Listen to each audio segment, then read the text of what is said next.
और अगर बाहर के कोई दिव्यांग क्वालिफाई करते हैं तो उन्हें नौकरी देना हमारी अनिवार्यता थी। अगर कोई मामले अगर माननीय सदस्य हमारे संज्ञान में लाएंगे, अगर कोई छूट गए हैं तो आप निश्चित रूप से हम उस पर ध्यान देंगे।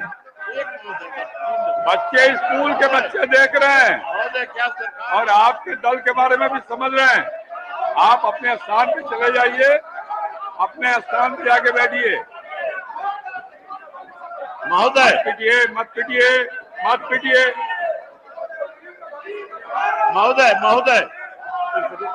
नमस्कार, मैं श्वेता और आप देख रहे हैं न्यूज फॉर्नेशन। बिहार विधानमंडल का मानसून सत्र चल रहा है और आज दूसरे दिन सत्र के शुरुआत में ही विपक्ष हंगामा करते हुए नजर आ रहा है। एक तरफ जहां विपक्ष बिहार को स्पेशल राज्य के दर्जा देने को लेकर सरकार से सवाल कर रहे हैं, तो वहीं दूसरी तरफ वेल में आकर विपक्षों द्वारा जोरदार हंगामा भी किया जा रहा है। हम आपको सीधे तस्वीर सदन के अंदर की दिखा रहे हैं। देखिए किस तरीके से बिहार को स्पेशल राज्य का दर्जा देने पर विपक्ष की तरफ से जोरदार हंगामा किया जा रहा है। स्पीकर के समझाने पर भी विपक्ष सुन नहीं रहे हैं और वेल में आकर लगातार हंगामा करते हुए नजर आ रहे हैं। चलिए हम आपको सीधे लाइव तस्वीर दिखा रहे हैं। उसी दृष्टिकोण से महोदय बिहार राज्य में ई कचरा के वैज्ञानिक निपटान हेतु बिहार राज्य प्रदूषण नियंत्रण परिषद द्वारा 2 औद्योगिक इकाइयों को स्थापनार्थ एवं संचालनार्थ समिति सुपुर्द किया गया है। विभिन्न प्रकार के महोदय है। उसमें न सिर्फ बिहार के लेकिन बिहार के बाहर के लोगों को भी मौका दिया गया। और दूसरी जो परीक्षा थी वो सक्षमता परीक्षा थी। उसमें जो लोग पूर्व से नियोजित शिक्षक थे उन लोग की बहाली नियुक्तियां की गई। और अगर इसलिए उस तरह से पारदर्शिता भी रखी गई उसमें। और अगर बाहर के कोई दिव्यांग क्वालिफाई करते हैं तो उन्हें नौकरी देना हमारी अनिवार्यता थी। अगर कोई मामले अगर माननीय सदस्य हमारे संज्ञान में लाएंगे, अगर कोई छूट गए हैं तो आप निश्चित रूप से हम उस पर ध्यान देंगे। बच्चे स्कूल के बच्चे देख रहे हैं और आपके दल के बारे में भी समझ रहे हैं। आप अपने स्थान पे चले जाइए, अपने स्थान पे जाके बैठिए। महोदय मत पिटिए महोदय।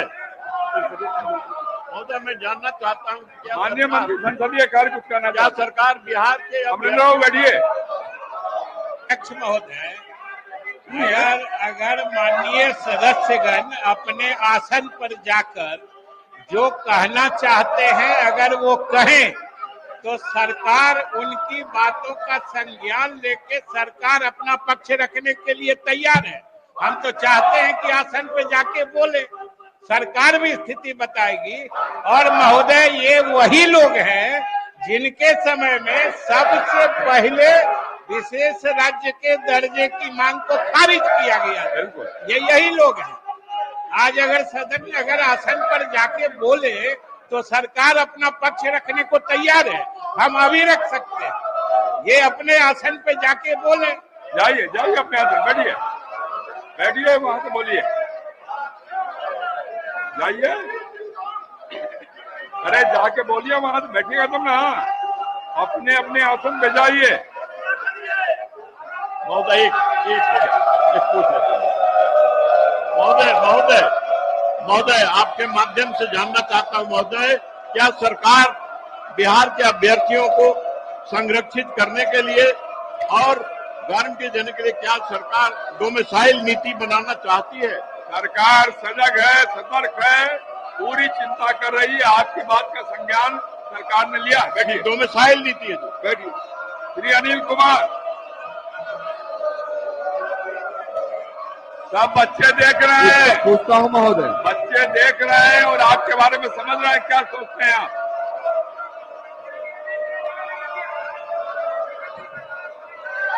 अध्यक्ष महोदय, ये सदन ऑर्डर में नहीं है और मैं खास करके कहना चाहता हूँ आप आसन के माध्यम से, ये लोग दलित विरोधी है, पिछड़ा विरोधी है और विकास विरोधी है। जैसा माननीय सदस्य ने सवाल किया, वस्तुतः स्थिति यह है कि राज्य सरकार के निर्णय के आलोक में 19/9/2020 से अनुसूचित जाति और जनजाति अत्याचार निवारण अधिनियम 1989 के तहत दर्ज हत्या के मामले में जिनके मृतक कमाऊ सदस्य महिला या पुरुष है, न्यायालय द्वारा आरोप गठित उपरांत पात्र आश्रित को परिचारी पुजारी विशिष्ट के पद पर नौकरी देने का प्रावधान है। महोदय, मैं आपके माध्यम से पूछना चाहता हूं कि माननीय न्यायालय द्वारा आरोप गठन की प्रक्रिया में काफी समय लग जाता है। इस बीच सरकार आश्रित परिवार जिसकी स्थिति अत्यंत दयनीय हो जाती है, तो सरकार इसको लेकर के क्या काम करती है? बोलने का मौका दूसरी चीजें महोदय, पर कैपिटा इनकम के मामले में आज भी अनुसूचित जाति वर्ग की स्थिति बेहद ही दयनीय है। महोदय, क्या विभाग के पास ऐसा कोई डेटा है? क्या पिछले वित्तीय वर्ष में विभाग ने ऐसा कोई कार्य किया है? कोई ऐसा डेटा उनके पास है कि कितने महिला कमाऊ सदस्य के हत्या की स्थिति में आश्रितों को सहायता जैसे नौकरी, पेंशन या सहायता राशि दिया गया हो? मैं आपके माध्यम से माननीय मंत्री जी से पूछना चाहता हूं। माननीय अध्यक्ष महोदय, माननीय सदस्य को हम बताना चाहते हैं कि राज्य में जहां भी अनुसूचित जाति जनजाति को अत्याचार निवारण के तहत अगर होती है तो तत्काल रूप से 8,25,000 रुपया मृतक परिवार के आश्रितों को दिया जाता है। जैसे सदस्य महोदय ने ये जानने का प्रयास किया है, पूरे डाटा हम आपके माध्यम से उनको उपलब्ध करवा देंगे कि बिहार में अनुसूचित जाति जनजाति के अत्याचार निवारण में कहां कितनी राशि उपलब्ध कराई गई है। मैं माननीय मंत्री जी को बहुत बहुत धन्यवाद देता हूँ। बहुत धन्यवाद। अब क्या नहीं चलाने का मन है? अरे जाइए, सब बच्चे आपका कैसे देख रहे हैं। अवध बिहारी बाबू समझाइए ना, आप यहाँ बैठ के क्या करते थे, समझाइए। अब सभा की कार्यवाही 12 बजे दिन तक के लिए स्थगित की जाती है।